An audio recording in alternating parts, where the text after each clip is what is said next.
Righto, let's get stuck right into it. So the window of a software that I'm showing here is called Vectorworks, and the reason why it's cropped is because I thought it wouldn't be accessible or people won't know about it. However, I changed my decision on that and thought that this would be a good opportunity to show a different software to what people are used to seeing, like your SketchUps, AutoCADs, Fusions. And the thought behind it is that the basics of any software don't change. They're all the same. The only thing that changes is the technical ability or the finished product that you can or can't show through one software or the other. So the reason why I like to make a 3D concept for my designs is because it helps me visualize the sizes and the angles in this particular case, and how to go about it when I'm actually doing it, rather than trying to figure it out and wing it while I am doing the actual build. So this sort of becomes a very good space to test everything. The other benefit of something like this is that it helps me calculate the quantities required. Now, whether that's quantities for myself or quantities for a client, it's a good sort of practice slash heads up for what you're going to be needing, and your quotes are sort of more accurate than sort of ballpark figures, at least material wise. Okay, before we start unpacking this clamp fest, what I've done up until now is, as you would have seen, I've shown the design of the tray, but to cut down on the use of solid wood, I've tried to veneer the blackwood scraps I have in from a previous build, and tried to glue that into plywood. That's one thing I've tried. Now this is the first time I'm trying that. I don't know if it'll work. If it works, happy days. If it doesn't, we'll know. I know people have vacuum bags and such to do it. I don't have one, so I thought clamps will do. We'll find out soon. So that's one. The other thing that I've done is just made a quick jig to make the angles that I need for the tray. So yeah, this jig will help hold down the pieces while I'm working on the table saw or the drill. It'll make more sense once I start showing what we're doing, but that's to come. For now, it's just a jig and a whole bunch of clamping. Let's get into unclamping this, seeing what's the disaster underneath this.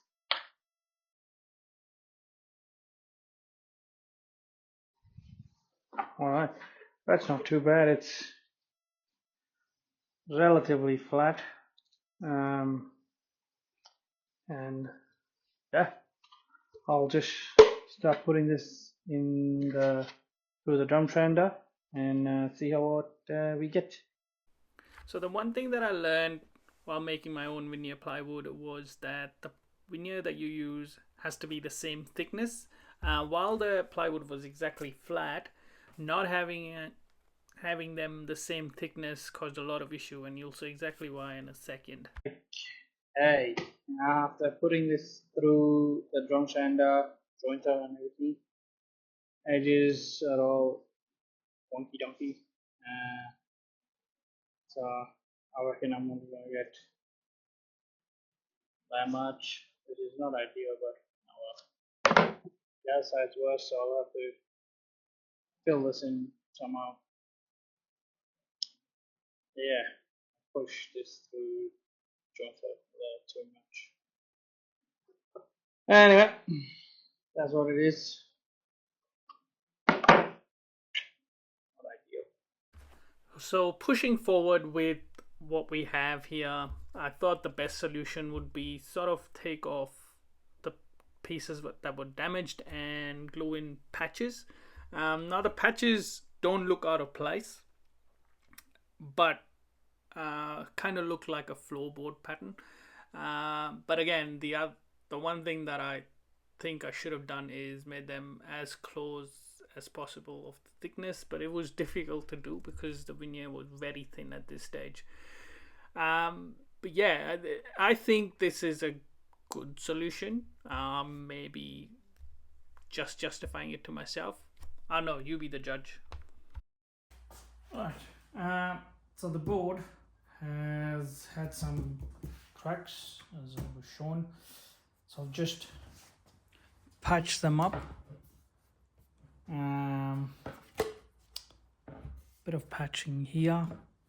But the problem is this veneer is so thin that I'm starting to get waves in the edges, and that's not nice. So I'll use this side. It has a little more patches. Big one here, a couple of small ones here. The small ones aren't that visible on the camera, but yeah, it is what it is. So start cutting it down to size and then start working on the walls. I'm gonna use tassie oak for the walls. I was gonna use sassafrass, but I don't have enough sassafrass. So I'm just gonna use some tassie oak. Let's get the finished size. The other thing that I learned from making this veneer plywood was that because the veneers weren't the same thicknesses, the glue spread wasn't exactly even. Now they were flat on the side that was glued to the plywood, but what was not even was the pressure applied to them. And that's because the top surface wasn't even. Maybe a vacuum bag would have been potentially better here in this case. I don't know. I don't have one, so I can't tell. Just fine tuning the walls, the fit, the 45, because the 15-degree angle doesn't help. Yeah, 45 is not exactly a 45. I mean, it's a 45, it's just splayed because of the 15 at the bottom. So typically a 45 would go in line with that. Yeah, anyway, just fine tuning it, getting close. So I'll do that.